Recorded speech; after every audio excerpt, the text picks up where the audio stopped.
Hello students, good morning. मैं आपकी Shweta ma'am, MS academy secondary school Ajmer से। बच्चों, यूट्यूब पर यदि आप मेरे वीडियोस के द्वारा स्टडी करना चाहते हैं तो सर्च करें केमिस्ट्री बाय श्वेता मैम। ऐसा सर्च करते ही मेरे वीडियोस ओपन हो जाएंगे। और बच्चों, आज हमारा चैप्टर क्या चल रहा है? Force and law of motion. आज का हमारा टॉपिक है फॉर्मूला ऑफ फोर्स। इसके पीछे का टॉपिक्स बच्चों हमने फर्स्ट पार्ट में देख लिया था और सेकेंड पार्ट में हम देखने वाले हैं फॉर्मूला ऑफ फोर्स। सबसे पहले बच्चों, फोर्स का हमारा फोर्स के बारे में क्या होता है, ये सारी चीजें हमने बहुत अच्छी तरीके से डिस्कशन किया था हमारे फर्स्ट वीडियो में, ठीक है ना, फर्स्ट पार्ट में।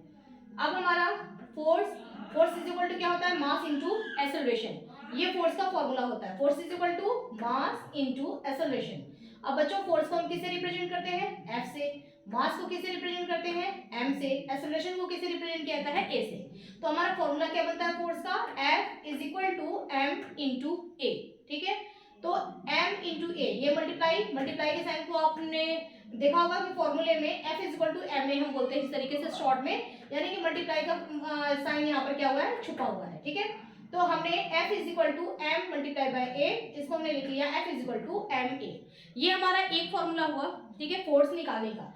अगर आपको फोर्स फाइंड करना है कि अगर मैं इसके ऊपर फोर्स लगा रही हूँ तो मैंने इस बोर्ड के ऊपर टोटल कितना फोर्स लगाया, तो हम कैसे इसको फाइंड करेंगे? हम फाइंड करेंगे मास इनटू एक्सेलरेशन। ठीक है ना, एक्सेलरेशन की वैल्यू यदि हमको a की वैल्यू दी हुई हो, यदि हमको मास की वैल्यू दी हुई हो, तो दोनों का मल्टीप्लाई कर देंगे और जो आंसर आएगा वो आंसर किसका आएगा? फोर्स का आएगा। यानी कि हम यहाँ से फोर्स पता कर सकते हैं कि इस ऑब्जेक्ट पर कितना फोर्स लगाया गया है। ठीक है, किसी भी चीज को अगर हम उस पर फोर्स लगा करके उसको यहाँ से वहां अगर हमने उसको मूव किया तो हमने उसके ऊपर कितना फोर्स अप्लाई किया। हम इस फॉर्मूले से अगर हमको एक्सेलरेशन और मास की वैल्यू दी हुई हो तो हम क्या करते हैं? दोनों का मल्टीप्लाई करके फोर्स की वैल्यू निकाल सकते हैं। ओके, अब बच्चों बात ये आती है कि यदि हमको यहाँ पर m मतलब मास और a मतलब एक्सेलरेशन की डायरेक्ट वैल्यू न दी हुई हो और तब भी कहा जाए हमको फोर्स निकालने के लिए और हमको a की वैल्यू डायरेक्ट न दे करके यदि हमको दे दिया है v, u और t की वैल्यू दी हुई है, ठीक है, मतलब हमको a की वैल्यू नहीं दी हुई है ना, हमको क्या दिया हुआ है? v क्या होता है बच्चों? Final velocity. u क्या होता है हमारा? Initial velocity. t for time, है ना, यानी कि हमको v, u और s की वैल्यू दी हुई है बट हमको a की वैल्यू डायरेक्ट नहीं दिया हुआ है। तो हम क्या करेंगे? सबसे पहले हम a की वैल्यू फाइंड करेंगे यहां से। ठीक है, a इज इक्वल टू क्या होता है? Final velocity minus initial velocity upon time, v minus u upon t। ये होता है हमारा a का फॉर्मूला। ओके, अब अगर इस a की जगह पर हमको अगर ये वैल्यू दिया हुआ है तो हम फॉर्मूले में भी a को न पुट करके हम ये चीज रख सकते हैं। तो a की जगह पर, इस a की जगह पर अगर हमने ये वैल्यू रख दिया तो हमारा फॉर्मूला क्या बनता है? हमारा फॉर्मूला बन जाएगा f is equal to m और a की जगह पर बच्चों हमने क्या कर लिया? v minus you upon T. Okay, तो हमको एक ये फोर्स फाइंड करने का एक हमारे पास ये सेकेंड फॉर्मूला हमको मिल गया कि यदि हमको डायरेक्टली a की वैल्यू न दी हुई हो, v, u और t की वैल्यू दी हुई हो, तो हम तब भी हम फोर्स फाइंड कर सकते हैं। यदि देखिए इसमें टोटल आपको कितने दिखाई दे रहे हैं? देखिए इसमें आपको दिख रहा है जैसे हमको F दिखाई दे रहा है ना, एक फोर्स दिखाई दे रहा है, मास दिखाई दे रहा है, v, u और t दिखाई दे रहा है। टोटल आप देखा जाए तो 1 2 3 4 5 है ना, इसमें 5 है ना, 5 ये इसमें यहाँ पर दिए हुए हैं, 5 यूनिट दिए हुए हैं। ठीक है, अब इसमें से क्या है? यदि आपको 5 में से 4 की वैल्यू पता हो तो आप पांचवा निकाल सकते हैं। यदि किसी फॉर्मूले में इसमें 4 अगर आ रहे हैं तो 4 में से 3 की वैल्यू अगर हम पुट कर देते हैं तो हम चौथा निकाल लेते हैं।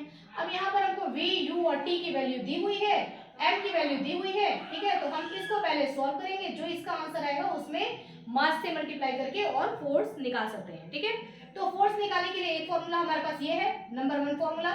सेकेंड फॉर्मूला हमारा ये है। ठीक है, अब यदि आपको सपोज करो कि आपको टी भी ना दिया हुआ हो, ठीक है, तो आप कैसे निकालेंगे? ठीक है ना, टी भी नहीं दिया हुआ है, आपको क्या क्या दे रखा है? v, u और s अगर दे रखा है, ये सारी चीजें बच्चों हमने मोशन में के हमने 3 फॉर्मूले देखे थे ना मोशन का। फर्स्ट क्या था? v is equal to u plus a t, v is equal to u plus a t, इसी से हमने यहाँ पर a की वैल्यू फाइंड की। ठीक है, दूसरा था क्या हमारा? s is equal to u t plus half a t square, उसकी यहाँ पर जरूरत नहीं है। तीसरा हमने क्या ले लिया है? v square is equal to u square plus 2as। Okay, अब हमने क्या किया? कि यहाँ से इस फॉर्मूले से जो हमारा ये मोशन का जो हमारा थर्ड ये इक्वेशन है, इससे हमने क्या किया, यहाँ से a की वैल्यू फाइंड कर ली। उसके लिए क्या किया हमने, इसको उधर किया तो ये हो गया हमारा v square minus u square is equal to 2as। Okay, अब हमने क्या किया, a को हमने यहीं रखा और 2s को हमने उधर भेज दिया, तो 2s यहाँ पर क्या है, मल्टीप्लाई में है, उधर जाके क्या हो गया, डिवाइड हो गया। ओके, तो हमको यहाँ पर a इज इक्वल टू क्या मिल गया, v square minus u square upon 2as, sorry 2s, v square minus u square upon 2s। यदि हमको v, u और s की वैल्यू दी हुई हो तो हम a को फाइंड करके, इस फॉर्मूले से a को फाइंड करके और a का आंसर यहाँ पर रख करके और f निकाल सकते हैं। ठीक है, तो अगर हमने a की जगह पे इसको रख दिया तो हमको ये थर्ड इक्वेशन मिल जाता है, f is equal to m। Okay, ये हो गया m और a की जगह पे हमने क्या रख दिया, v square minus u square upon 2s। Okay, तो ये हमको क्या मिल गया, थर्ड इक्वेशन मिल गया, है ना। मतलब फॉर्मूला मैंने कुछ नहीं किया है, इधर उधर एक्सचेंज, जरूरी नहीं है ना कि हमको डायरेक्टली वैल्यू दी हुई हो। ठीक है, अगर डायरेक्टली हमको a की वैल्यू ना दी हुई हो, किसी और फॉर्मूले से हमको निकाल कर दिया हुआ, क्वेश्चन कैसे भी आ सकता है। मैंने तो यहाँ पर आपको केवल ये 3 बताए हैं, अदरवाइज और भी आप कैसे भी देख सकते हैं कि क्या दिया हुआ है, वहां से हमको क्या फाइंड करना है, फिर हमको क्या निकालना है। ओके, तो इन तीनों फॉर्मूले का f is equal to ma, f is equal to m v minus u upon d, f is equal to m v square minus u square upon 2s। इन तीनों फॉर्मूले का हम यूज कहाँ करेंगे, जब न्यूमेरिकल हम लगाएंगे तब। ठीक है, जब इस चैप्टर में थ्योरी के बाद न्यूमेरिकल से स्टार्ट होगा। चलिए, तो बच्चों ये हमने देखा फॉर्मूला ऑफ फोर्स, है ना, ये हमारे फोर्स के फॉर्मूले हो गए। अब हम अगर फोर्स के यूनिट की बात करें तो यूनिट कैसे निकाला जाता है। देखिए, ये हमारा फोर्स है, फॉर्मूला हमारा क्या है, f is equal to m into a। Unit अब कैसे निकालेंगे, यूनिट निकालने के लिए कुछ खास नहीं करना पड़ता, कोई यूनिट ऐसे याद करने की जरूरत नहीं होती है। ये मास है, m मतलब क्या, मास। ठीक है ना, मास। तो आप किसी चीज का मास किस में आप निकालते हैं, उसका मास का यूनिट क्या होता है, मास का यूनिट होता है हमारा किलोग्राम। ठीक है ना, केजी। तो मास को हमने केजी में निकाल लिया। और acceleration, a for acceleration, a की यूनिट क्या होती है, मीटर पर सेकंड स्क्वायर, मीटर पर सेकंड स्क्वायर। ठीक है ना, मीटर पर सेकंड स्क्वायर का मतलब क्या होता है, ये मीटर अपॉन स्क्वायर, मीटर पर सेकंड स्क्वायर। ठीक है, मीटर पर सेकंड स्क्वायर। ओके, बहुत सारे मैं देखी हूँ कि कुछ बच्चों को ये भी कंफ्यूजन होता है कि पर मतलब क्या, तो पर मतलब डिवाइड, है ना, इसमें हम मीटर में और सेकंड स्क्वायर से डिवाइड कर रहे हैं। ठीक है, मीटर पर सेकंड स्क्वायर। तो a का हमारा यूनिट होता है मीटर पर सेकंड स्क्वायर और m का यूनिट क्या होता है, केजी। ठीक है, तो f का हमारा यूनिट क्या हो गया बच्चों, दोनों को इसके जगह पे ये रख दिया, मल्टीप्लाई किया, यहाँ पे मल्टीप्लाई का साइन छुपा था, मल्टीप्लाई किया, a का यूनिट हमने यहाँ पर रख दिया। ठीक है, तो हमारा f का यूनिट क्या बन गया, केजी इंटू मीटर पर सेकेंड स्क्वायर। ओके, तो ये हमारा बन गया यूनिट। लेकिन इन दोनों को मिला करके एक हमने यहाँ पर एक यूनिट बना रखा है, इसका SI यूनिट। ठीक है, तो F इज इक्वल टू इसका SI यूनिट की अगर हम बात करें कि फोर्स का SI यूनिट क्या होता है, तो फोर्स का SI यूनिट क्या हो जाएगा, इनकी जहां पर हम क्या लिखेंगे, न्यूटन, है ना। न्यूटन ने ही बताया था ना, आपको ध्यान होगा, ये सारी चीजें किसने बताया, न्यूटन ने बताया। वैसे भी इस चैप्टर में भी हम आगे और देखेंगे, गैलीलियो की स्टोरी देखेंगे, न्यूटन की स्टोरी देखेंगे। ठीक है, तो वहां से आपको पता पड़ेगा कि किस तरीके से गैलीलियो के एक्सपेरिमेंट को न्यूटन ने अपने एक्सपेरिमेंट उसी को वापस से री एक्सपेरिमेंट किया और उस चीज को प्रूफ किया। उनके जो गैलीलियो के जो एक्सपेरिमेंट थे वो दुनिया को बता नहीं पाए थे, बताने का काम किसने किया था, न्यूटन ने किया था। ठीक है, तो न्यूटन ने अपने नाम पर इसको यूनिट दिया, SI यूनिट हम क्या बोलते हैं, न्यूटन। यानी कि आपसे पूछा जाएगा कि फोर्स का SI यूनिट क्या होता है, तो आप क्या बोलेंगे, न्यूटन होता है। और न्यूटन को हम किस चीज से रिप्रेजेंट करते हैं, कैपिटल N से। ठीक है, तो फोर्स का SI यूनिट न्यूटन यानी कि कैपिटल N। अगर आपसे पूछा जाता है कि फोर्स का CGS यूनिट बताइए, CGS यूनिट, तो CGS यूनिट इसका क्या होता है, डैन। ठीक है, डैन, DYNE, डैन, है ना। आप इसको डाइन मत बोलिए, है ना, डाइन नहीं होता, ये डैन होता है। मतलब मान लीजिए कि कोई फॉरेनर आती है, ठीक है, कोई फॉरेन कंट्री से आ रहे हैं, तो उनकी इंग्लिश कैसी होती है ना, तो वो जो है डाइन को भी वो कैसे बोलेंगे, डैन, है ना। बिल्कुल वैसे ये क्या है हमारा, डैन, है ना। तो सीजीएस यूनिट क्या होता है, फोर्स का डैन होता है। और 1 न्यूटन, इनके बीच में क्या रिलेशन होता है, न्यूटन और डैन के बीच में क्या रिलेशन होता है, 1 न्यूटन इज इक्वल टू 10 की पावर 5 डैन। ठीक है, 1 न्यूटन इज इक्वल टू 10 की पावर 5 डैन। तो ये इसमें से आपसे जो भी क्वेश्चंस पूछे जाएंगे 1 नंबर के, वहां पर आप यूज कर सकते हैं और ये फॉर्मूला यूज कर सकते हैं न्यूमेरिकल में। अब बच्चों हम बात करते हैं क्वांटिटी कि फोर्स जो है वो किस तरीके की क्वांटिटी है। तो फोर्स क्या है बच्चों, वेक्टर क्वांटिटी है। फोर्स वेक्टर क्वांटिटी क्यों है, क्योंकि वेक्टर क्वांटिटी वो क्वांटिटी होते हैं जिनमें डायरेक्शन होता है। तो फोर्स भी तो हम किसी डायरेक्शन में लगाते हैं ना। जैसे आप अगर यहाँ पे कोई चीज है, मुझे उसको अगर पुश करना है, उसको उस डायरेक्शन में ले जाना है, तो मेरा फोर्स भी तो उधर की तरफ ही लगेगा ना। मैं किधर भी फोर्स लगाऊंगी और वो ऑब्जेक्ट उधर जाएगा, ऐसा तो नहीं होगा। मैं जिधर फोर्स अप्लाई करूंगी वो चीज, फोर्स का जिधर डायरेक्शन रहेगा वो ऑब्जेक्ट भी उधर ही मूव करेगा। ठीक है, यानी कि फोर्स किसी डायरेक्शन में लगाया जाता है। आपको इस चीज को किधर ले जाना है, उस डायरेक्शन में हम फोर्स लगाते हैं। तो हमारी फोर्स क्या है, फोर्स एक हमारा वेक्टर क्वांटिटी है जिसमें कि डायरेक्शन होता है।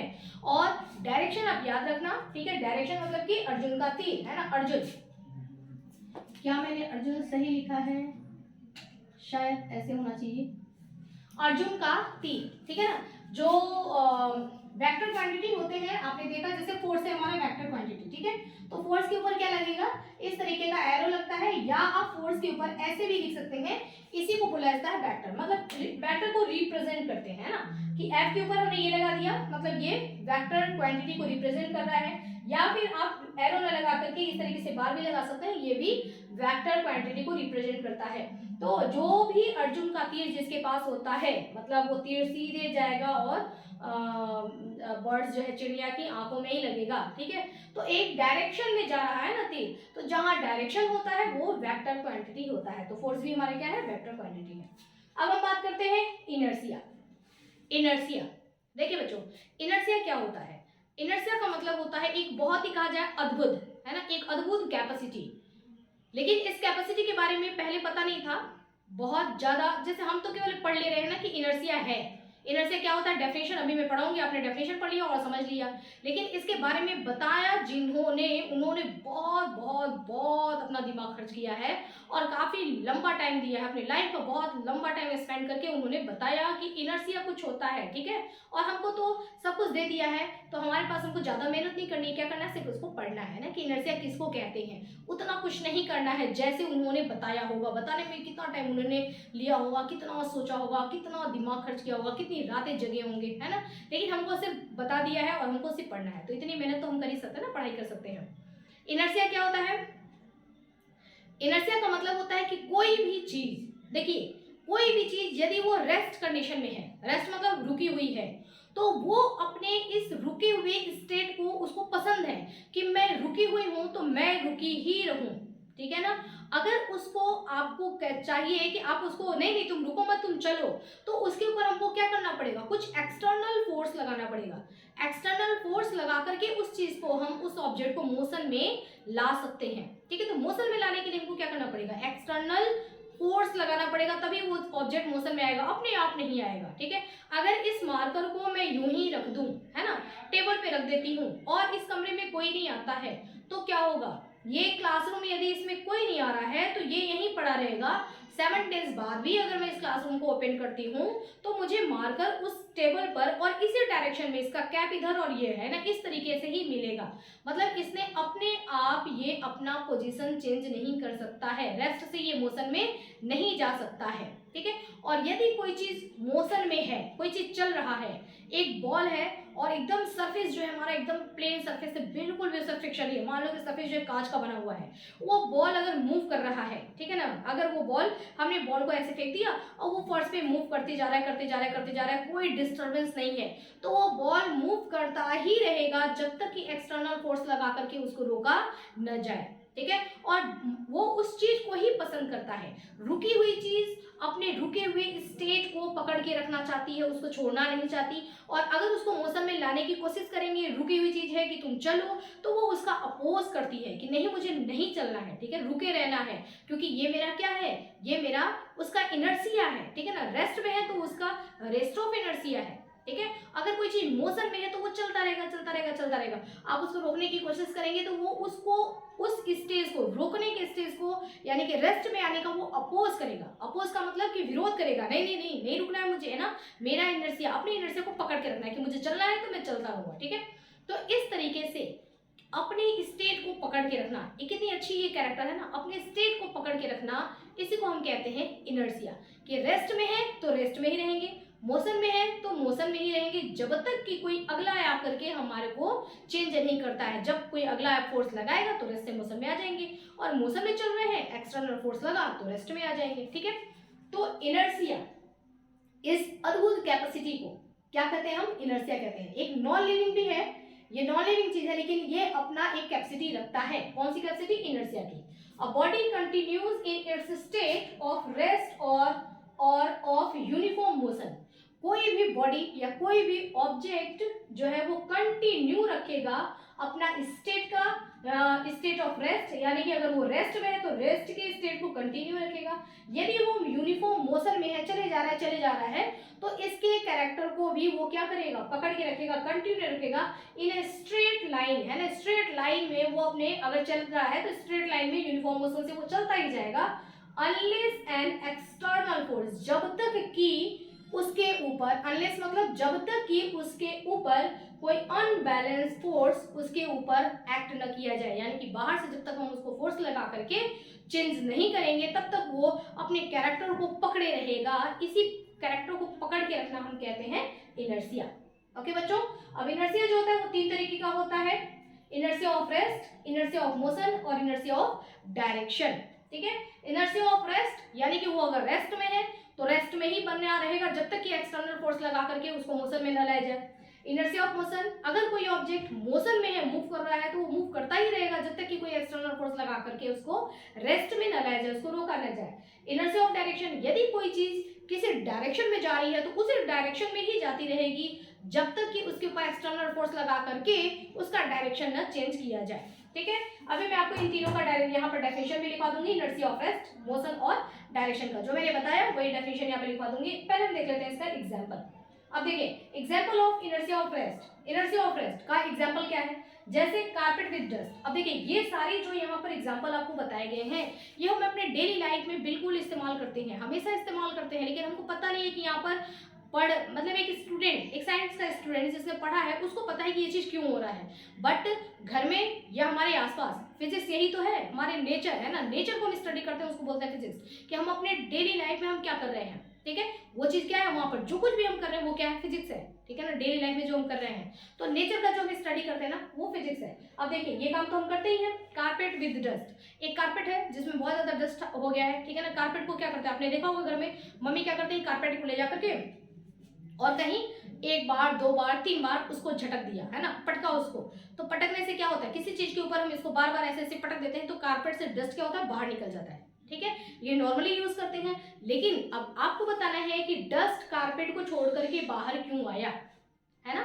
डस्ट जो है कार्पेट से निकल गया, कैसे बाहर आया? या डोरमेट जो होता है ना, जो डोर के आगे वहाँ पे लगाया, दरवाजे पे लगाया जाता है ना, डस्ट वगैरह, जैसे हमारे शूज वगैरह में डस्ट आ रहे हैं तो हम डोरमेट जो है वो सारा डस्ट वहाँ पे रुक जाता है और हम घर के अंदर आते हैं। ठीक है, डोरमेट के में जो डस्ट आ गया उस डस्ट को हम बाहर कैसे निकालते हैं? डोरमेट को उठा करके 1 बार 2 बार 3 बार पटकते हैं और उसका डस्ट जो है वो बाहर निकल जाता है। ठीक है, तो क्या हुआ यहाँ पर एक्चुअल में? आप देखिए, ये जो है ये हमारा इनर्शिया ऑफ रेस्ट का एग्जाम्पल है।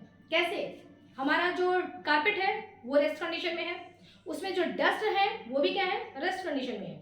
अब आपने कार्पेट को उठाया, ठीक है, और कार्पेट को उठा करके आप इसको पटकने लगे, तो कार्पेट को आपने एक्सटर्नल फोर्स लगा करके, कार्पेट रेस्ट कंडीशन में था, वो रेस्ट इनर्शिया को पकड़ के रखा था, डस्ट जो था वो भी रेस्ट इनर्शिया को पकड़ के रखा था, लेकिन अब हमने एक्सटर्नल फोर्स लगाया, कार्पेट को उठा करके जब हम पटकने लगे तो कार्पेट को तो हम मोशन में लेके आ गए, लेकिन कार्पेट का जो डस्ट है वो अभी भी अपने रेस्ट इनर्शिया को पकड़ के रखने की कोशिश कर रहा है कि मैं रेस्ट में हूँ, मुझे रेस्ट में रहने दो। ठीक है ना, उसको पकड़ के रखने की कोशिश कर रहा है, और डस्ट जो है वो रेस्ट में रहना चाह रहा है, कार्पेट जो है वो मोशन में आ गया है, तो क्या होगा, वो रेस्ट में रहेगा, कार्पेट मोशन में, कार्पेट पीछे गया, वो तो रेस्ट में था, वो वहीं था, तो दोनों क्या हो जाएंगे, कार्पेट और डस्ट दोनों क्या हो जाएंगे, अलग अलग हो जाएंगे। ठीक है ना, तो कार्पेट से डस्ट का निकलना ये क्या है, ये एक एग्जाम्पल है इनर्शिया ऑफ रेस्ट का।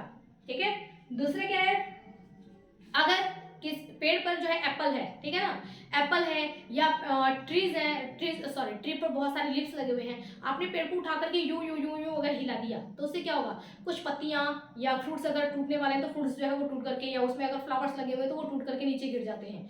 क्यों टूटे वो? ठीक है, वहां पर भी क्या होता है, नॉर्मली ये चीज तो हम करते ही हैं, बट यहाँ पर हमको साइंस अप्लाई करके बताना है कि ऐसा कैसे हुआ। हमारा ट्री जो था किस कंडीशन में था, रेस्ट में, पत्तियां जो थी सब किस में कंडीशन में थे, रेस्ट में। अब आपने ट्री को लेकर के ऐसे से चेक कर दिया तो आप उसको किस कंडीशन में लेके आ गए, मोशन में।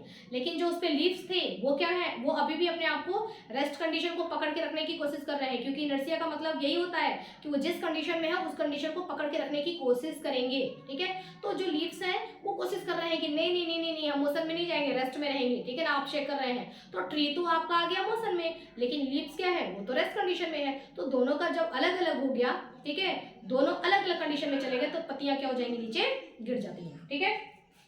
तो एप्पल भी पेड़ से नीचे आया, किस वजह से, क्योंकि वहां पर इनर्शिया ऑफ रेस्ट। अब बच्चों हमारा सेकेंड एग्जांपल है इनर्शिया ऑफ मोशन, ठीक है। मोशन का एग्जांपल देखते हैं। देखिए जैसे है हमारा रोटेटरी फैन है ना, फैन है वो चल रहा है, मोशन में है, ठीक है। फैन चल रहा है, मोशन में है, आपने क्या किया, स्विच ऑफ कर दिया, स्विच ऑफ कर दिया। फैन जब चल रहा है वो मोशन में है तो उसने क्या रखा है, उसने उसके अंदर कौन सा इनर्शिया है, उसके अंदर इनर्शिया है इनर्शिया ऑफ मोशन। तो इनर्शिया ऑफ मोशन को वो पकड़ के रखेगा, यानी कि वो मूव कर रहा है, उसको यही पसंद है कि मूव करता रहेगा करता रहेगा करता रहेगा। आपने स्विच ऑफ कर दिया, यानी कि आपने फैन को बोला कि स्टॉप, रुक जाओ, ठीक है। लेकिन फैन तुरंत ही क्विकली नहीं रुकता है, क्यों, धीरे धीरे चलते चलते चलते चलते चलते आप देखेंगे धीरे धीरे जाके रुकेगा, क्यों, क्योंकि वो मोशन इनर्शिया है ना, किस इनर्शिया में था, वो इनर्शिया ऑफ मोशन में था। इनर्शिया ऑफ मोशन से इनर्शिया ऑफ रेस्ट में आने में उसको टाइम लगेगा, ठीक है। तो वहां पर भी वो क्या फॉलो कर रहा है, वो फॉलो कर रहा है मतलब रोटेटरी फैन जो है वहां पर क्या फॉलो कर रहा है, इनर्शिया ऑफ मोशन, ठीक है, इनर्शिया ऑफ मोशन, है ना। दूसरा हमारा क्या है, मूविंग कार। कार चल रही है और हम भी आराम से उसमें बैठे हुए हैं, तो कार भी मोशन में है, जो पैसेंजर उसके अंदर बैठे हुए हैं वो भी मोशन में है, ठीक है। तो देखिए इसमें कौन सा इनर्शिया है, मोशन, है ना, दोनों ही चल रहे हैं, यानी कि इनर्शिया ऑफ मोशन। अब कार अगर सडनली रुक जाती है तो क्या होगा, पैसेंजर जो है, कार तो रुक गई, कार किस में आ गई, रेस्ट में, लेकिन आप अभी भी किस में हो, मोशन को ही फॉलो करने की कोशिश करेंगे, इसलिए हम आगे की तरफ ऐसे क्या होते हैं, झुक जाते हैं, आगे तरफ गिर जाते हैं। अब अगर देखिए कोई अगर बस है ना, तो बस में कहा जाता है कि अपने लगेज आपने जो ऊपर रखा उसको टाइटली बांध दो। क्यों बांध दो, क्योंकि बस चल रही है, ठीक है, मोशन में, आपका सामान भी क्या है, मोशन में। अगर सडनली बस रुकती है, ठीक है, तो बस तो आ गई स्टॉप, रेस्ट में आ गई, लेकिन आपका जो सामान है वो किस में है, वो हमारा मोशन में ही है, क्योंकि वो मोशन को मैंने बताया ना, इनर्शिया जो है अपने अपने कैरेक्टर को पकड़ के रखता है, वो मोशन में रहने की कोशिश करेगा और आगे की तरफ लगेज जो है वो नीचे गिर जाता है, ठीक है। तो इन सब में छोटी छोटी जो घटनाएं हमारे आसपास होती हैं वहां पर क्या होता है, इनर्शिया फॉलो हो रहा है। अगला क्या है हमारा, जैसे इनर्शिया ऑफ डायरेक्शन, है ना। अब देखिए क्रिकेट बॉल, बॉल उधर से आ रहा है, तो बॉल उधर से अगर उधर की तरफ फेंका जा रहा है तो डायरेक्शन अपने आप उसका चेंज नहीं होगा जब तक कि उसके ऊपर हम फोर्स न लगाएं, ठीक है। तो बॉल हमने फेंका, इधर से बॉल फेंका, यहाँ से बॉल गया तो उधर से क्या करना पड़ेगा, बैट से उसको हिट करेंगे तब वो अपना डायरेक्शन चेंज करेगा, है ना। तो बॉल के डायरेक्शन को अगर हम चेंज करना, बॉल अपने आप नहीं चेंज होगा, यानी कि उसने अपना कैरेक्टर पकड़ के रखा है ना, क्या पकड़ के रखा है कि मैं मेरे अंदर क्या है, इनर्शिया ऑफ डायरेक्शन है ना, मैं उसको छोड़ूंगा नहीं जब तक कि मेरे ऊपर फोर्स लगा करके चेंज नहीं किया जाए। तो बैट से हमने उसको हिट किया तो डायरेक्शन उसका क्या हो गया, चेंज हो गया, ठीक है। और भी जैसे सनलाइट है ना, ऊपर से सनलाइट आ रही है, ठीक है, तो सनलाइट सीधे ही आती रहेगी, वो अपना डायरेक्शन चेंज नहीं करेगी, ठीक है। तो सनलाइट आ रहा है आ रहा है आ रहा है, वो सीधा ही आता रहेगा, उसने अपने कैरेक्टर को पकड़ रखा है कि कितनी दूर से आ रहा है, लेकिन वो सीधा ही आ रहा है, अपने कैरेक्टर को पकड़ के रखा है। कौन सा character, direction of inertia of direction, उसने पकड़ के रखा है, ठीक है। लेकिन अगर आप चाहते हैं कि वो अपना डायरेक्शन बदले तो आपको कुछ करना पड़ेगा, ठीक है ना, आपको एक्सटर्नल फोर्स लगाना पड़ेगा। वो एक्सटर्नल फोर्स क्या होगा, कांच रख दो, ठीक है, तो वहां से सनलाइट आएगा और कांच पे लगेगा और रिफ्लेक्ट होकर के दूसरे डायरेक्शन में चला जाएगा।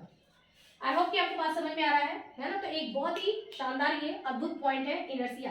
नाम तो छोटा सा है इनर्शिया, लेकिन देखा जाए तो बहुत सारी जगहों पर इनर्शिया फॉलो होता है। आपके बुक पर बहुत सारा डस्ट जम गया है, बुक को ऐसे ऐसे ठोकते हो, है ना, साफ करते हो, डस्ट बाहर निकलता है, इनर्शिया फॉलो हो रहा है, ठीक है। बहुत सारी जगहों पर आप देख रहे हैं, अपने घर में आप देखिए, डेली लाइफ में देखिए, बहुत सारी जगहों पे हम इनर्शिया फॉलो करते हैं। जो गाड़ी के अंदर, बस में अगर हम चल रहे हैं, ठीक है, और बस रुकती है और आगे की तरफ अगर खड़े हैं, ऐसे गिर जाते हैं, वहां पर भी इनर्शिया फॉलो हो रहा है। आपसे पूछा जाता है, आपको बहुत सारे एग्जाम्पल दे देगा और पूछेगा कि इसमें कौन सा इनर्शिया था, ठीक है ना। तो आपको क्या करना है कि जो भी कंडीशन आपको बताई जाए उस कंडीशन का इनिशियल पॉइंट आप देखो कि स्टार्टिंग में क्या कंडीशन है। जैसे मैंने कहा आपसे कि कारपेट और डस्ट, ठीक है, कारपेट से डस्ट अलग हुआ, यहाँ पे कौन सा इनर्शिया फॉलो हुआ, तो आप कारपेट और डस्ट का इनिशियल कंडीशन देखिए। इनिशियल का मतलब प्रारंभिक, स्टार्टिंग में, स्टार्टिंग में कारपेट भी रेस्ट और डस्ट भी रेस्ट कंडीशन में है, ठीक है। तो कौन सा इनर्शिया फॉलो हुआ जिसकी वजह से दोनों अलग हुए, तो हम यहाँ पर क्या बोलेंगे, हम बोलेंगे इनर्शिया ऑफ रेस्ट। जिस कंडीशन में स्टार्टिंग में हो ना वही आपको पकड़ना है, वही बताना है एग्जाम में अगर आता है तो। अब अगर कहता है कि गाड़ी चल रही है और हम आगे की तरफ, अगर गाड़ी रुक जाती है तो हम आगे की तरफ गिर जाते हैं, यहाँ पे कौन सा इनर्शिया लगा, तो आप सोचो कि गाड़ी चल रही है ना, इसका इनिशियल स्टार्टिंग में कौन सा इनर्शिया यहाँ पे काम कर रहा है, तो गाड़ी जब चल रही है तो कौन सा इनर्शिया यहाँ पे काम कर रहा है, इनर्शिया ऑफ मोशन, ठीक है। तो यानी कि यहाँ पर कौन सा इनर्शिया लगेगा, किस इनर्शिया की वजह से ऐसा हुआ, तो हम बोलेंगे इनर्शिया ऑफ मोशन की वजह से ऐसा हुआ, ठीक है। तो स्टार्टिंग कंडीशन पकड़ो, उसी से आप आराम से आंसर दे सकते हैं। अगर आपको बहुत सारे एग्जांपल दे देंगे और बहुत सारे एग्जांपल देकर के कह रहा है कि सबका इनर्शिया लिखिए ना, कौन सा इनर्शिया को फॉलो कर रहा है, इन तीनों का आपको लिखना है, तो उसमें से छांटने का बहुत ही इजी वे यही होता है, स्टार्टिंग उस सिचुएशन का स्टार्टिंग कंडीशन देखो कौन सा इनर्शिया है, जो स्टार्टिंग कंडीशन जो इनर्शिया होगा वही उसका आंसर होगा, ओके।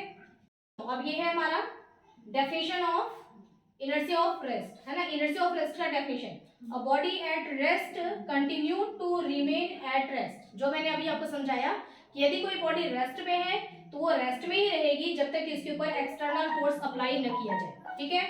उसी तरीके से इनर्शिया ऑफ मोशन का definition, a body in uniform motion, यदि कोई बॉडी यूनिफॉर्म मोशन में है तो उसको वो कंटिन्यू करेगी, ठीक है, तब तक जब तक कि, और कंटिन्यू करेगी उसी डायरेक्शन में, है ना, along the same direction, उसी डायरेक्शन में वो मूव करती जाएगी जब तक कि उसके ऊपर कोई एक्सटर्नल फोर्स न लगाया जाए। उसी तरीके से हो गया हमारा inertia of direction, the property by virtue of which a body is unable to change its direction, कोई भी बॉडी अपना डायरेक्शन चेंज नहीं करेगी, ठीक है, जब तक कि उसके ऊपर एक्सटर्नल फोर्स नहीं लगाया जाए, ठीक है। तो ये हो गया इन तीनों का डेफिनेशन, है ना। आपसे डेफिनेशन भी पूछ सकता है कि इन तीनों में से कोई एक डेफिनेशन भी आ सकता है, और अगर आपको, जैसे मैंने आपको बताया कि बहुत सारे आपको एग्जांपल दे देंगे और वहां पे पूछेगा कि यहाँ पे कौन सा इनर्शिया फॉलो हो रहा है, ठीक है। तो आई होप बच्चों कि आज का वीडियो आपको अच्छी तरीके से समझ में आ गया हो। अगर आपको वीडियो अच्छी तरीके से समझ में आ गया है तो प्लीज वीडियो को लाइक करें, इसको सब्सक्राइब करें चैनल को, और अच्छे अच्छे कमेंट्स करें। आपके मन में यदि कोई क्वेश्चन है तो आप नीचे कमेंट बॉक्स में लिख करके पूछ सकते हैं, और यदि आपके फ्रेंड्स को जरूरत हो तो वीडियो शेयर करें। ओके बच्चों, तो स्टडी करते रहिए, हैव अ नाइस डे।